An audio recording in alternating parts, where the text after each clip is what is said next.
Hello all. ఇది అమ్ము చెప్పే కథలు. ప్రేమ నుండి భయం వరకు, రహస్యం నుండి ఆనందం వరకు అన్ని కథలు వినేద్దామా?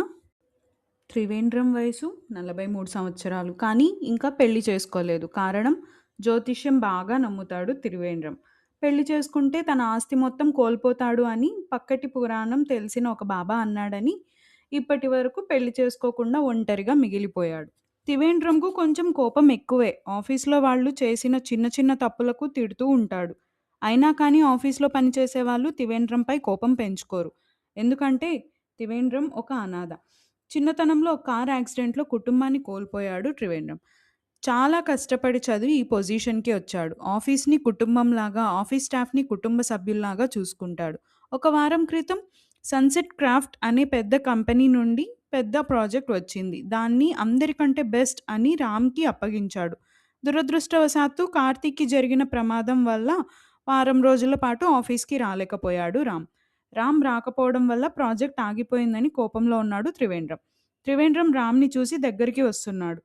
త్రివేంద్రంని చూడగానే రామ్ అలాగే ఆగిపోయాడు. అయ్యో! సార్ గారు అలాగే ఆగిపోయారేంటి? విచ్చేయండి మహారాజా అన్నాడు త్రివేంద్రం. రామ్‌కి మాటలు రావడం లేదు. కార్తీక్‌కి ఇలా జరిగిందని చెప్తే కారణాలు అన్నీ అడిగి ప్రాణం తీస్తాడని ఆ విషయాలేవి ఆఫీస్ దాకా తీసుకురానివ్వలేదు. దానికి తోడు అసలు కారణం రామ్‌కి ఇంకానూ తెలియదు. కాబట్టి మౌనంగా ఉండిపోయాడు. విహారయాత్రను ముగించుకొని దొరగారు ఇప్పుడే విచ్చేశారు. అరేయ్ జీవన్! అయ్యగారికి ఒక ఫిల్టర్ కాఫీ ఇవ్వు అన్నాడు త్రివేంద్రం. జీవన్ ఆఫీస్‌లో ప్యూన్‌గా పనిచేస్తున్నాడు. జీవన్ నిజంగానే ఫిల్టర్ కాఫీ తీసుకొని వచ్చి రామ్‌కి ఇస్తున్నాడు. సార్ అన్నాడు రామ్. తీసుకో యువరాజా. రామ్ ఆ కాఫీ తీసుకొని తాగుతున్నాడు. త్రివేంద్రం నవ్వుతూ రామ్‌ని చూస్తున్నాడు. రామ్ కాఫీ తాగడం అయిపోగానే అయ్యగారు కాఫీ ఎలా ఉంది? సార్ అది బావుంది సార్. ఇప్పుడు చెప్పండి యువరాజా, విహారయాత్ర ఎక్కడెక్కడికి వెళ్ళొచ్చారు? సారీ సార్, అది అనుకోకుండా ఒక ఇంపార్టెంట్ వర్క్ వల్ల రాలేకపోయాను. సారీ నువ్వు చెప్పకూడదు, నేను చెప్పాలి. ఆఫీస్‌లో నువ్వు బెస్ట్ అని పర్సనల్‌గా ఫీల్ అయ్యి ప్రాజెక్ట్ నీ చేతుల్లో పెట్టినందుకు. ఇంకా 8 డేస్ టైమ్ ఉంది కదా సార్! నేను ఖచ్చితంగా ఫినిష్ చేస్తాను. పడుకుంటే ఆ ప్రాజెక్టే కల్లోకి వస్తోంది. నువ్వేం చేసావో నాకు తెలీదు. 7 రోజుల్లో ప్రాజెక్ట్ నా టేబుల్ పైన ఉండాలి. లేదంటే నీ బాక్స్ సర్దుకొని ఆఫీస్‌లోంచి బయటికి వెళ్ళాల్సి వస్తుంది అన్నాడు త్రివేంద్రం. సార్ అన్నాడు రామ్. అదే ఫైనల్. ఇంక వెళ్ళు. ఆ ప్రాజెక్ట్ మొదలుపెట్టు. అలాగే సార్. త్రివేంద్రం తన రూమ్‌కి వెళ్ళిపోయాడు. రామ్ వెళ్లి తన క్యాబిన్‌లో తన చైర్‌లో కూర్చున్నాడు. పక్కనే వసుంధర సీరియస్‌గా వర్క్ చేసేసుకుంటోంది. రామ్ వెనక విశాల్ ఫోన్‌లో వాట్సాప్‌లో చాటింగ్ చేస్తున్నాడు. ఏరా బాస్ క్లాస్ పీకడం అయిపోయిందా? ఆ! ఏదోలే.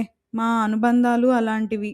రామ్ మాట్లాడుతూ విశాల్ పక్కన ఉన్న చైర్‌ని చూశాడు. ఖాళీగా ఉంది. అది కార్తీక్ చైర్. రామ్ కొద్దిగా బాధలోకి వెళ్ళాడు. అది గమనించిన వసుంధర, ఏయ్! ప్రాజెక్ట్ 7 రోజుల్లో ఎలా పూర్తి చేస్తావు? నేను హెల్ప్ చేస్తాలే సరేనా? వసు చాలా మంచిది అన్నాడు రామ్. నాకు కావాల్సింది ఈ డైలాగ్స్ కాదు. ట్రీట్ ఇస్తా అంటే చేస్తా లేకపోతే లేదు అనింది వసు. హాహాహా! సరే, సరే ఇస్తాలే. ఇద్దరూ మాట్లాడుకుంటూ ఉండగా హమ్మయ్య అంటూ వినబడడంతో తిరిగి చూశాడు రామ్. అక్కడ శ్రావ్య నిల్చొని రామ్‌ని చూస్తోంది. శ్రావ్య అందంగా ఉంటుంది. లాంగ్ హెయిర్, కళ్ళకద్దాలు కూడా ఉంటాయి. నిన్ను చూసి 7 రోజులవుతోంది. ఈ 7 రోజులు 7 సముద్రాల్ని దాటినట్టు అనిపించింది. చాలా కష్టంగా తెలుసా? బాబోయ్! అన్నాడు రామ్. వసుంధరకు వస్తున్న నవ్వును తన పెదాల దగ్గరే ఆపివేసింది. ఎంత మిస్ అయ్యానో తెలుసా? అన్నం ఉంది కానీ ఆకలి లేదు. బెడ్ ఉంది కానీ నిద్ర లేదు. దీనికి కారణం ఏంటో తెలుసా? అంది శ్రావ్య. చికెన్ గున్యా అనుకుంటా. వెళ్లి హాస్పిటల్‌లో చెక్ చేయించుకో అన్నాడు విశాల్. రామ్ గట్టిగా నవ్వేశాడు. విశాల్ నిన్ను చంపేసేదాన్ని. కానీ నువ్వు అన్న మాటకు రామ్‌కి నవ్వొచ్చింది కదా! అందుకే వదిలేస్తున్నా అంది శ్రావ్య.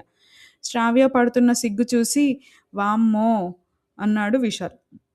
రామ్ నీకొక జోక్ చెప్పనా? అంది శ్రావ్య. వద్దు అంటే వదిలేస్తావా? చెప్పి తగలడు. ఒక బ్రిడ్జ్ మీద కూర్చొని ఏనుగు, చీమ కబుర్లు చెప్పుకుంటున్నాయి. చీమ ఒక జోక్ చెప్పింది. ఆ జోక్ వినగానే ఏనుగు గట్టిగా నవ్వేసింది. ఆ గాలికి చీమ ఎగిరి పక్కన ఉన్న నదిలో పడిపోయింది. కానీ ఆ చీమని పట్టుకోకుండానే ఏనుగు కాపాడింది. ఎలా తెలుసా? గట్టిగా ఊదిందా? అని ఆలోచిస్తూ ఉన్నాడు రామ్. కాదుగా! అంత జ్ఞానం ఇక్కడికెవ్వరికీ లేదు కానీ నువ్వే చెప్పమ్మా అంది వసుంధర. చెప్పేస్తున్నా, చెప్పేస్తున్నా మరి. చీమ వాటర్‌లో పడిపోగానే వెంటనే ఏనుగు కూడా వాటర్‌లో దూకేసింది. ఏనుగు వాటర్‌లో పడగానే నీళ్ళన్నీ ఎగిరి ఒడ్డున పడ్డాయి. నీటితో పాటు చీమ కూడా బయటపడింది. హహహహ అనింది శ్రావ్య. రామ్, వసుంధర, విశాల్ ఒకరి మొహం ఒకరు చూసుకున్నారు. మొఖంలో ఎలాంటి కదలికలు లేవు వాళ్ళకి. అప్పుడే అక్కడి నుంచి త్రివేంద్రం వస్తున్నాడని చూసిన శ్రావ్య తర్వాత వస్తాను అని చెప్పి అక్కడి నుంచి వెళ్ళిపోయింది. నువ్వు చాలా లక్కీ రామ్, ఎంత మంచి గర్ల్ ఫ్రెండ్ దొరికిందో నీకు అంది వసుంధర. వసుంధర అన్న మాటలకు రామ్ అడ్డు వస్తూ, ఇంకా చాలా ఆపవమ్మా తల్లి, ముందు ఈ ప్రాజెక్ట్ స్టార్ట్ చేద్దాం. వసుంధర నవ్వేస్తూ సరే అంది. రామ్ సీరియస్గా వర్క్ చేస్తున్నాడు. అప్పుడే తన ఫోన్ రింగ్ అయింది. వసుంధర ఆ మొబైల్ తీసుకొని పేరు చూసింది. కాల్ చేసింది వైదేహి. తన చేతిలో ఉన్న ఫోన్ని రామ్కి ఇస్తూ, ఇదిగోండి శ్రీరామచంద్ర ప్రభు గారు, రాకుమార్తె సీతమ్మ తల్లి కాల్ చేసింది అంది వసుంధర. ఆ మాటలకు రామ్కి నవ్వు వచ్చింది. నిజానికి మనసులో చాలా సంతోషం వేసింది. సాక్షాత్తు ఇక్ష్వాకు కుల తిలకుడు అయిన శ్రీరామచంద్రమూర్తిని తనతో పోల్చడం, జనకుని కూతురు అయిన జానకికి వైదేహితో పోల్చడం రామ్కి చాలా అద్భుతంగా అనిపించింది. రామ్ ఆ అనుభూతి నుండి తేరుకొని కాల్ లిఫ్ట్ చేశాడు. అవతల నుండి వైదేహి మాట్లాడుతోంది. నేను మీ ఆఫీస్కి ఎదురుగా ఉన్న కాఫీ షాప్ బయట ఉన్నాను. అవునా, 5 minutes వస్తున్నాను, అక్కడే ఉండండి. రామ్ కాల్ కట్ చేసి క్యాబిన్ నుండి లేచి బయటకు వెళ్ళాడు. అప్పుడే త్రివేంద్రం రావడంతో రామ్కి ఏం చేయాలో తెలియక అలాగే కూర్చున్నాడు. వైదేహి కాఫీ షాప్ ముందు ఎదురు చూస్తోంది. రామ్ 5 నిమిషాలు అన్నాడు, 10 నిమిషాలు అవుతోంది. మళ్ళీ కాల్ చేసి ఇబ్బంది పెట్టడం ఇష్టం లేక ఎదురు చూస్తోంది. నిజానికి ఎదురుచూపులో ఎంతో అనుభూతి ఉంటుంది. ఇష్టమైన వాళ్ళ కోసం మనం చూసే ఎదురుచూపు మనకు ఒక జ్ఞాపకంగా ఉండిపోతుంది. తన ఎదురుచూపులు ఫలితంగా రామ్ ఆఫీస్ నుంచి బయటకి వస్తున్నాడు. రామ్ని చూడగానే తన ఆనందం రెట్టింపు అయింది. రామ్ తన దగ్గరకు వచ్చి, సారీ అండి వెయిట్ చేయించినందుకు, మా బాస్ని తప్పించుకొని రావడానికి కొద్దిగా ఆలస్యమైంది. అయ్యో పర్లేదండి, ఎదురుచూపులు కూడా ఎంత బాగుంటాయని ఇప్పుడే తెలిసింది. మీరు కూడా బాగానే మాటలు చెప్తున్నారు అన్నాడు రామ్. చెప్పండి, విషయం ఏంటి? అదే, మీరు పడుతున్న టెన్షన్‌కి ఫుల్ స్టాప్ పెట్టేశాను. వైదేహి అర్థం కానట్టు చూసింది. అదేనండి, డైరెక్టర్‌ని ప్రిన్సిపల్‌కి పరిచయం చేయాలన్నారుగా. ఒక డైరెక్టర్‌తో మాట్లాడాను. ఈరోజు స్టోరీ వినడానికి ఒప్పుకున్నాడు. నిజంగానా అంది వైదేహి. అవును. వైదేహికి ఆ మాట చాలా హ్యాపీనెస్ ఇచ్చింది. ఆ ఆనందం అనుకోని అనుభూతికి గురి అయి తనకు తెలియకుండానే రామ్‌ని హగ్ చేసుకుంది. వైదేహి హగ్ చేసుకోవడంతో రామ్ నోటి నుండి మాట రాలేదు. తన గుండె శబ్దం తన చెవికి వినపడుతోంది. పక్కనే ఉన్న కాఫీ షాప్‌లో సిట్యుయేషన్‌కి తగ్గ సాంగ్ తన కోసమే రాసినట్టు వస్తోంది. Thank you, thank you, thank you so much Ram గారు అని అనిపించింది వైదేహి. వైదేహికి అప్పుడే అర్థమైంది తను రామ్ కౌగిలిలో బందీగా ఉన్నాను అని. వెంటనే తేరుకొని రామ్‌ని వదిలి కొద్ది దూరం జరిగింది. వైదేహి మదిలో అలజడి. తన అనుమతి లేకుండానే అలా ఎలా కౌగిలించుకున్నానా అని ఆలోచనలో పడింది. రామ్‌కి కూడా ఏం మాట్లాడాలో తెలియడం లేదు. చూపులు వైదేహి వైపు ఉన్నాయి. వైదేహికి సిగ్గుతో కూడిన చిరునవ్వు మరియు కొద్దిగా ఇబ్బంది కూడా అనిపించింది. ఆ నిశ్శబ్దాన్ని దూరం చేస్తూ, కాఫీ తాగుదాం పదండి అన్నాడు.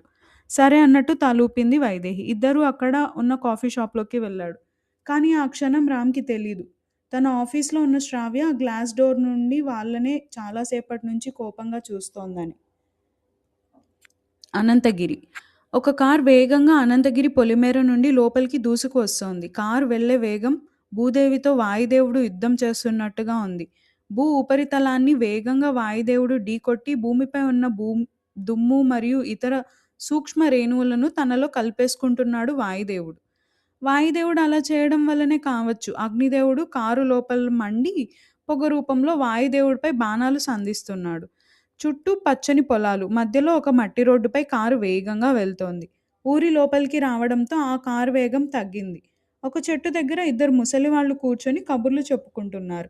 వారి ముందు ఆగింది ఆ కార్. అందులో నుండి ఒక వ్యక్తి కిందకు దిగాడు. పేరు విద్యుత్ నాయుడు. తల వెంట్రుకలు చాలా నల్లగా ఉన్నాయి. వెంట్రుకలు కింద కొద్దిగా నలుపు రంగు అంటుకొని ఉన్నాయి. తెల్లని వెంట్రుకలకు రంగు వేసినట్టుగా ఏర్పడింది. అతని వస్త్రాలంకరణ అంటే తెల్లని చొక్కా, తెల్లని ప్యాంటు, నల్లని కళ్ళజోడు, మెడలో బంగారు గొలుసు, నల్లని రంగులో షూలు. వాటిని చూస్తే చిన్న పిల్లవాడికి కూడా అర్థమైపోతుంది అతను ఒక రాజకీయ నాయకుడు అని. అక్కడ కూర్చున్న ఇద్దరు వ్యక్తుల దగ్గరికి వచ్చి, ఇదిగో పెద్దాయన, ఈ ఊరికి వచ్చి చాలా రోజులైంది. ఇక్కడ బసవరాజు ఇల్లెక్కడా అని అడుగుతాడు విద్యుత్ నాయుడు. బసవరాజు పేరు వినగానే ఆ ఇద్దరి నోట మాట రాలేదు. మిమ్మల్నే, బసవ వినపడుతోందా? బసవనాయుడు. అతని ఇల్లు ఎక్కడా? తెలీదు అన్నట్టు ఒకతను చేయి ఊపాడు. అదేంటి, మా బావ ఊరిలో అందరికీ తెలుసు కదా అన్నాడు విద్యుత్ నాయుడు. అప్పుడే సైకిల్పై అటు వెళ్తున్న సైదులు విన్నాడు. విద్యుత్ నాయుడు దగ్గరికి వచ్చి, ఏంటి? మీరు ఇంకా ఏ లోకంలో ఉన్నారు? బసవరాజు గారిని ఊరు నుండి గెంటేసి 2 నెలలవుతోంది అన్నాడు సైదులు. విద్యుత్ నాయుడు ఉలిక్కిపడ్డాడు. ఏంటయ్యా నువ్వు చెప్పేది? గెంటేయడమేంటి? అది ఓ పెద్ద కథలేండి. ఈ ఊరిలో మీకు బసవరాజు గురించి ఎవ్వరూ చెప్పరు. రండి నేనే మిమ్మల్ని తీసుకెళ్తాను. సరే రా! వచ్చి కారెక్కి ఎక్కడుంటాడో చెప్పు. సైదులు అక్కడ చెట్టు పక్కనే సైకిల్ పెట్టి వెళ్లి కార్లో కూర్చున్నాడు. ఇద్దరూ కార్‌లో ఎక్కారు. సైదులు కారు లోపల మొత్తం ఆశ్చర్యంగా చూస్తున్నాడు. ఇంతవరకు కారెక్కని సైదులు ఆనందానికి అవధులు లేవు. "మీరేమవుతారండి మా బసవరాజు గారికి?" అన్నాడు సైదులు. "నేను బావని అవుతాను. ఒకప్పుడు బసవరాజు చెల్లిని నాకిచ్చి చేశాడు. కానీ రైలులో వెళ్తున్నప్పుడు యాక్సిడెంట్ అయి చనిపోయింది. మళ్ళీ నేను వేరే పెళ్లి చేసుకున్నాననుకో అది వేరే విషయం." "అవునా! మా సులోచన అమ్మగారిని చేసుకున్నది మీరేనా? పాపం దేవతలా ఉండేది. అందుకేనేమో ఆ దేవుడు త్వరగా తీసుకెళ్ళిపోయాడు" అన్నాడు సైదులు. "మన చేతిలో ఏముంది? అంతా ఆ దేవుడి దయ. ఇంతకీ మా బావని ఊరు నుండి గెంటేయడం ఏంటి?" అన్నాడు విద్యుత్ నాయుడు. "చిన్న విషయమేనండి. అయ్యగారి కొడుకు కాశీగారున్నారు కదండీ! ఏదో కుర్రతనంతో ఒక అమ్మాయిని గోకితే ఊర్లో వాళ్ళు వెళ్ళిపొమ్మన్నారు. పాపం ఆ బాధతోనే జయమ్మ సచ్చిపోయింది." "ఆ! నాకు ఈ మధ్య తెలిసింది. ఆ! అక్కడ సందు కనపడుతుంది కదండీ! అక్కడ ఆపేయండి కారు. లోపలకి సందులో పట్టదు. నడుచుకుంటూ వెళ్ళాలి" అంటూ దారి చూపిస్తున్నాడు సైదులు. ఇద్దరూ కారులోంచి దిగి సందులోకి వెళ్లారు. ఆ సందుకి దూరంగా ఒక గుడిసె కనిపిస్తోంది. "అదిగో ఆ గుడిసె నుండి మన వాళ్లకు ఇప్పుడు రాజభవనం." "ఇందులోనా?" అంటూ షాకయ్యాడు విద్యుత్ నాయుడు. ఇద్దరూ గుడిసె లోపలికి వెళ్లారు. లోపల బసవరాజు ఇంకా శివకాశి ఇద్దరూ కూర్చున్నారు. బసవరాజు పేపర్‌పై పెన్‌తో ఏదో రాస్తున్నాడు. లోపలికి వస్తున్న విద్యుత్ నాయుడిని చూసి, "ఏంటి బావా నువ్విలా వచ్చావ్?" అన్నాడు బసవరాజు. "అరెరే బావా ఏందిదంతా? ఊర్లో నుండి అలా ఎలా గెంటేస్తారు?" "ఏం చెప్తాంలే బావా! మా ఊరి కట్టుబాట్లు అలానే ఏడ్చాయి. ఇంతకీ ఏంటి కబుర్లు?" "ఏముంటాయిలే బావా! పాపం అక్క గురించి ఇప్పుడే తెలిసింది. తెలియగానే లగెత్తుకొనొచ్చేశాను" అన్నాడు విద్యుత్. "మహాపతివ్రత. ఎప్పుడూ పూజలు, పునస్కారాలు అని మా ఇద్దరిని కాపాడేది. మాకు జరిగిన అవమానం తట్టుకోలేక ఆ పిచ్చిది సచ్చిపోయింది" అన్నాడు బసవరాజు. "బాధపడకు బావా! ఇక్కడ ఉండడం ఏంటి? ముందు నువ్వు బయలుదేరు మనింటికి వెళ్దాం పదండి" అన్నాడు. బసవరాజు తన చేతిలో ఉన్న పేపర్ విద్యుత్ నాయుడికి ఇచ్చాడు. విద్యుత్ నాయుడు ఆ పేపర్‌లో ఉన్న గీతలు చూశాడు. ఏం అర్థం కాలేదు. "ఏంటి బావా ఇది? కొత్త బిల్డింగ్ కడుతున్నావా?" "బిల్డింగ్ కాదు. ఆ ఆదినారాయణ చావుకి ప్లాన్ వేస్తున్నా." "అయ్య బాబోయ్! ఆయన్ను సంపేస్తే ఇంకేమైనా ఉందా? ఊర్లో ప్రజలు మిమ్మల్ని బతకనిస్తారా?" అన్నాడు సైదులు. "నేను సచ్చినా పర్లేదు. కానీ వాడు బతక్కూడదు" అన్నాడు బసవరాజు. "నువ్వేం టెన్షన్ పడకు బావా! హైదరాబాద్ నుండి మన కుర్రోళ్ళని దింపుతాను. ఏమంటావ్?" అన్నాడు విద్యుత్ నాయుడు. "ఇప్పుడే వద్దు బావా! ఆడికి కావాల్సిన వాళ్ళందర్నీ చంపేశాక నా చేతులతో ఆడి గొంతులో కత్తి దింపాల. ఆడి కళ్ళను కాలువలో పడేసేయాల. ఆడి ఎముకలను ఇరిసెయ్యాల. ఆడి గుండెను గద్దకు, ఆడి మెదడును మొసళ్ళకు వేసి అది బాడీతో కబడ్డీ ఆడుకోవాల." బసవరాజు అన్న మాటలకు విద్యుత్ నాయుడు బాడీలో వణుకు పుట్టింది. చల్లగా ఉన్న వాతావరణం వేడిగా మారింది. బాపిరాజు ఇంటి ముందు కారాగింది. బయట ఆగిన కార్ సౌండ్‌కి లోపలున్న బాపిరాజు భార్య వరాలు పరిగెత్తుకుంటూ బయటకు వచ్చింది. కారు నుండి దిగారు ఆదినారాయణ, బాపిరాజు. ఆదినారాయణ్‌ని చూసి 2 చేతులతో దండం పెట్టింది వరాలు. "నమస్కారమయ్యా" అంటూ. "నమస్కారం అమ్మా! కృష్ణవేణి ఉందా?" "ఇంట్లోనే ఉందయ్యా. కానీ అది బయటకు రావడం లేదు." "ఏయ్ కృష్ణవేణి ఒకసారి బయటకు రా" అనరిచాడు బాపిరాజు. బాపిరాజు గట్టిగా అరవడంతో లోపల బెడ్డుపై పడుకున్న కృష్ణవేణికి మెలకువ వచ్చింది. కానీ అదేం పట్టించుకోకుండా లేచి బెడ్డుపై కూర్చుంది కృష్ణవేణి. "బాపిరాజు నువ్వుండు. నేను లోపలికి వెళ్లి పిలుస్తాను" అన్నారు ఆదినారాయణ. "అలాగేనయ్యా." ఆదినారాయణ ఇంట్లోకి వెళ్ళాడు. కృష్ణవేణి రూమ్ డోర్ కొట్టాడు. కానీ కృష్ణవేణి తీయలేదు. "అమ్మా కృష్ణవేణి, నాకు తెలుసు నీకు మా అందరిపై చాలా కోపంగా ఉందని. కానీ నీతో ఒక్క 5 నిమిషాలు మాట్లాడాలమ్మా" అన్నాడు ఆదినారాయణ. కృష్ణవేణి ఆలోచిస్తోంది. తన ఆలోచనలో కదులుతుంది ఒక్కటే విషయం. శ్రీనివాస్‌ని చెట్టుకు కట్టేసినప్పుడు ఆదినారాయణ గన్ పట్టుకొని కాల్చాలనుకోవడం. ఏడుస్తున్న కృష్ణవేణిని చూసి ఆదినారాయణ ముఖంలో తెలియని బాధ. కృష్ణవేణికి ఆదినారాయణ అంటే కోపం లేదు. ఎందుకంటే తన ముఖం చూసి శ్రీనివాస్‌ని చంపకుండా వదిలేశాడు అని. రెండోసారి పిలవబోయేలోపు కృష్ణవేణి వెంటనే డోర్ ఓపెన్ చేసింది. ఇద్దరూ ఇంట్లో సోఫాలో కూర్చున్నారు. బాపిరాజు, వరాలు ఇద్దరూ ఆదినారాయణ మాటకు కట్టుబడి ఇంటి బయటే ఉన్నారు. "కృష్ణవేణి, ప్రేమ అనేది 2 మనసులకు సంబంధించింది. కానీ పెళ్లి అనేది 2 కుటుంబాలకు, వాళ్ళ ఆచారాలకు సంబంధించింది. ఇది నీకు చెప్తే అర్థం చేసుకునే స్థితిలో లేవని నాకు తెలుసు. శ్రీనివాస్‌ని నువ్వెంతగానో ప్రేమించావు అని కూడా నాకు తెలుసు. కృష్ణవేణి కంటి నుండి ఒక కన్నీరు చుక్క జారింది. కానీ నాకు ఒకటే అనుమానం ఉంది. శ్రీనివాస్ నిజంగా నిన్ను ప్రేమించాడా అని. నాకంటే ఎక్కువగా అంది కృష్ణవేణి వెంటనే. ఒకవేళ అదే నిజమైతే శ్రీనివాస్‌ని చంపిన వాళ్ళని పట్టుకోవడానికి పోలీసులు ప్రయత్నిస్తున్నారు. ప్రేమించిన అతనికి న్యాయం జరగాలంటే ముందు నువ్వు ఈ ఇంటి నుండి జరగాలి. ఎస్ఐ భార్గవ్ నిన్నేవో ప్రశ్నలు అడగాలని అనుకుంటున్నాడు. నువ్వు చెప్పిన సమాధానాలను బట్టి వాళ్ళు హంతకులను పట్టుకోవడం సులభం అవుతుంది. వస్తావా? అన్నాడు ఆదినారాయణ. కృష్ణవేణి ఆలోచిస్తోంది. బాపిరాజు, వరాలు ఇంటి బయటే ఉన్నారు.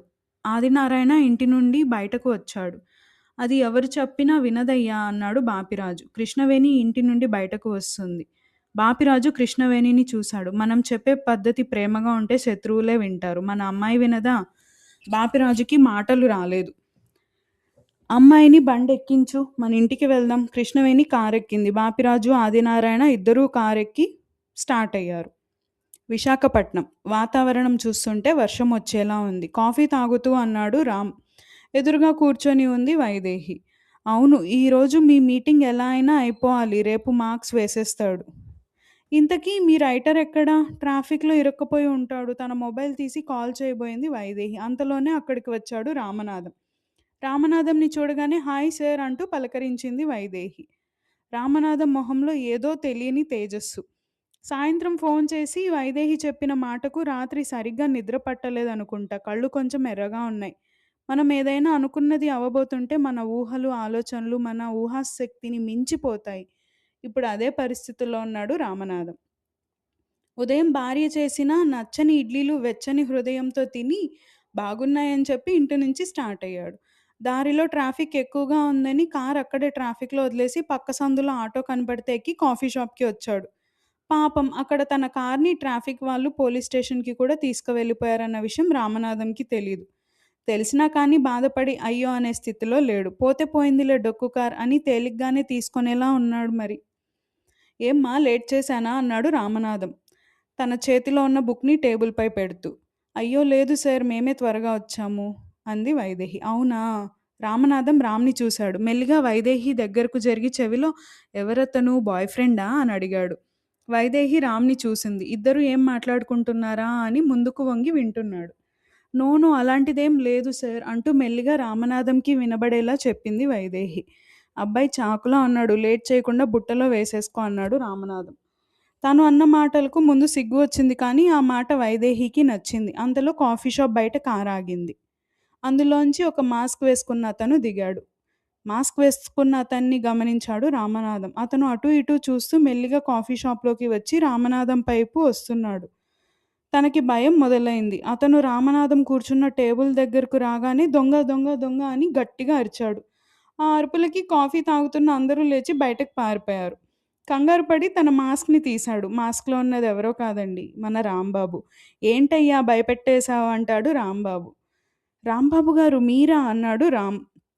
రాంబాబుని చూడగానే రామనాథం ఆనందానికి అవధులు లేవు. వెంటనే రాంబాబు దగ్గరికి వెళ్ళి సార్ అంటూ ఆశ్చర్యపోయాడు.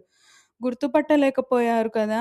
నన్ను చూసే ఫ్యాన్స్ని ఆపడం కష్టం, అందుకే ఇలా మాస్క్లో రావాల్సి వచ్చింది అన్నాడు రాంబాబు. గుర్తుపట్టడం పక్కన పెడితే ఈయన అరిచిన అరుపులకి జనాలు వచ్చి కుమ్మలేదు, సంతోషించండి. అప్పుడు మీ ఇంట్లో వాళ్ళు కూడా గుర్తుపట్టేవారు కాదు అన్నాడు రామ్. రామ్ అన్న మాటలకు సమాధానంగా అభిమాన హీరోపై ఎంత జాగ్రత్త రామ్ నీకు అన్నాడు రాంబాబు. సార్ నేను మీకు పెద్ద ఫ్యాన్ని సార్ అంది వైదేహి. అవునా, గుడ్ గుడ్, థ్యాంక్ యూ. చాలా ఎక్కువైంది, ఓవర్గా అనిపించలేదా అన్నట్టుగా వైదేహిని చూశాడు. అవును కదా, ఏదో గుంపులో గోవిందంలాగా ఒక డైలాగ్ విసిరా బాబు అని మనసులో అనుకుంది వైదేహి. అంతలోనే అక్కడికి మురుగన్ వచ్చాడు. రామనాథం మర్చిన అరుపుల వల్ల కాఫీ షాప్లో ఎవ్వరూ లేరు. ఓనర్ని పిలిచి అతనికి డబ్బులు ఇచ్చి క్లోజ్ బోర్డ్ పెట్టేయమన్నాడు. ఆ ఐదుగురు ఒక టేబుల్ దగ్గర కూర్చున్నారు. ఇక స్టోరీ స్టార్ట్ చేద్దామా అన్నాడు మురుగన్. అలాగే అండి. రామనాథం రెండు చేతులతో దండం పెట్టి దేవుణ్ణి తలుచుకొని మొదలెట్టాడు. ఓపెన్ చేస్తే ఒక చిన్న సిటీ. చిన్నగా ఉంటే సిటీ అన్నారు, పల్లెటూరు అంటారు కదా అన్నాడు రాంబాబు. లేదు, ఇదే ట్విస్ట్ అన్నాడు రామనాథం. రాంబాబు అవాక్ అయ్యాడు. అందులో పెద్ద గుడిసె ఉంటుంది. పెద్దగా ఉంటే గుడిసె అన్నారు, బంగ్లా అంటారు కదా అన్నాడు మురుగన్. లేదు, ఇదే ట్విస్ట్ అన్నాడు మళ్ళీ రామనాథం. మురుగన్ అవాక్ అయ్యాడు. అందులో బామ్మ, తాతయ్య, అమ్మ, సార్ అంతమంది ఉంటే అనాథలనరు. ఫ్యామిలీ అంటారు కదా! అంది వైదేహి. లేదు అదే ట్విస్ట్ అన్నాడు రామనాథం. వైదేహి అవాక్కయింది. కథ అలా నడుస్తూ ఉండగా ఏం నడిచింది మాస్టారు? కథ లోపలికి వెళ్ళండి అన్నాడు రామ్. అక్కడికే వెళ్తున్నా. ఆ అనాథలందరూ ఆప్యాయతలతో, ఆనందాలతో, అనుబంధాలతో ఉండగా సడెన్‌గా ఒకరోజు విలన్ వచ్చి హీరోని నరికేస్తాడు. ఇక్కడ ఇంటర్వెల్. ఇప్పుడు అందరూ అవాక్కయ్యారు. కర్మరా బాబు అంటూ వైదేహిని చూశాడు రామ్. వైదేహి తల పట్టుకుంది. ఇంటర్వెల్ వరకు స్టోరీ వినగానే రాంబాబులో ఆతృత మొదలయింది. ఎందుకు చంపేశాడు? హీరో చచ్చిపోయాక కూడా స్టోరీ ఎలా ఉంటుంది? అసలు విలన్‌కి, హీరోకి మధ్య యుద్ధం ఎందుకు? అన్నాడు రాంబాబు. చూసారా? మీరే ఇలా ఆలోచిస్తూ ఆరాటపడుతున్నారంటే రేపు ప్రేక్షకులు ఇంటర్వెల్‌లో ఉన్న ట్విస్ట్ చూసి సిటీలోంచి కూడా లేవకుండా ఉంటారు. కనీసం సినిమా అయిపోయాకైనా లేస్తారా? లేదా లేపకపోవాలా? కంటిన్యూ చేయండి మాస్టారు అన్నాడు రామ్. ఇంటర్వెల్ తర్వాత ఫ్లాష్ బ్యాక్. హీరో చెల్లెలు విలన్ని లవ్ చేస్తుంది అన్నాడు రామనాథం. అదేంటి? ఇంట్రెస్టింగ్. ఆ తర్వాత? రాంబాబు ఆరాటం చూసి రామ్ వీడిని అభిమాన హీరో అని చెప్పాల్సి వచ్చింది. కర్మ అని అనుకున్నాడు. అందుకు హీరో ఒప్పుకోడు. విలన్‌కి కోపం వచ్చి హీరోని చంపేస్తాడు. ఇక్కడ ట్విస్ట్ ఏంటంటే మనం హీరో అనుకున్నవాడు విలన్. మనం విలన్ అనుకున్నవాడు హీరో. లాస్ట్‌కి విలన్, హీరోయిన్ ఇద్దరూ ఒకటవుతారు. ఇందులో ఒక అద్భుతమైన డైలాగ్ విసరనా? అన్నాడు రామనాథం. విసరండి అన్నాడు రాంబాబు. రాంబాబు ఆతృతగా ఎదురు చూస్తున్నాడు. రామనాథం పిడికిలి బిగించి అద్భుతం అనేది ఆకాశంలో ఉండదు. భూమి కింద ఉండదు. ఆకాశానికి, భూమికి మధ్యన 6 అడుగుల రూపంలో ఆటం బాంబు లెక్క బగబగమంటూ బద్దలై నా రూపంలో ఉంటుంది అన్నాడు రామనాథం. సూపర్! నా టేస్ట్‌కి తగ్గట్టు రాసావయ్యా డైలాగ్ అన్నాడు రాంబాబు. మన సినిమాకి రైటర్ దొరికేశాడు. ఇలాంటి ఒక్క స్టోరీ పడితే చాలు మన టాలీవుడ్, హాలీవుడ్‌ని దాటేస్తుంది. ఈ సినిమా మనం చేస్తున్నాం అన్నాడు మురుగన్. అవును చేస్తున్నాం అన్నాడు రాంబాబు కూడా. సార్ థాంక్స్ సార్ నేను నమ్మలేకపోతున్నాను. రామ్ కోపంగా వైదేహిని చూస్తున్నాడు. సమయం దొరికింది కదా అని గట్టిగా రామనాథం చేయిపై గిల్లింది వైదేహి. రామనాథం గట్టిగా అరిచాడు. ఏమైందమ్మా? అన్నాడు రామనాథం. అంటే సార్ నమ్మలేకపోతున్నాను అన్నారు కదా! అందుకే నిజమని నిరూపించడానికి గిల్లాను సార్. అవునా! పర్లేదమ్మా నా పాలిట దేవతవి. రామ్‌కి నవ్వు వచ్చింది ఆ మాటకి. హమ్మయ్య! అని అనుకుంది వైదేహి. సరే ఈ స్టోరీ గురించి మంచి ప్లాన్స్ వేద్దాం. మీరు మాతో పాటు రండి. అది నా భాగ్యం అన్నాడు రామనాథం. రాంబాబు, మురుగన్‌తో పాటు రామనాథం కూడా వెళ్ళిపోయాడు. అక్కడ రామ్ ఇంకా వైదేహి మిగిలిపోయారు. మీ ప్రిన్సిపల్‌కి ఒక దండం తల్లి అన్నాడు రామ్. ఏం చేయాలి మరి? ఏదో అలా అయిపోయింది. కానీ మీ ప్రిన్సిపల్ చెప్పింది నిజమే. ఈ కథ మీకు నచ్చిందనే అనుకుంటున్నా. నచ్చినట్లయితే లైక్ చేయండి, కామెంట్ చేయండి, సబ్స్క్రైబ్ చేయండి. కథలు వినే మీ ఫ్రెండ్స్ అండ్ ఫ్యామిలీకి కూడా షేర్ చేయండి. Please support me. Thank you.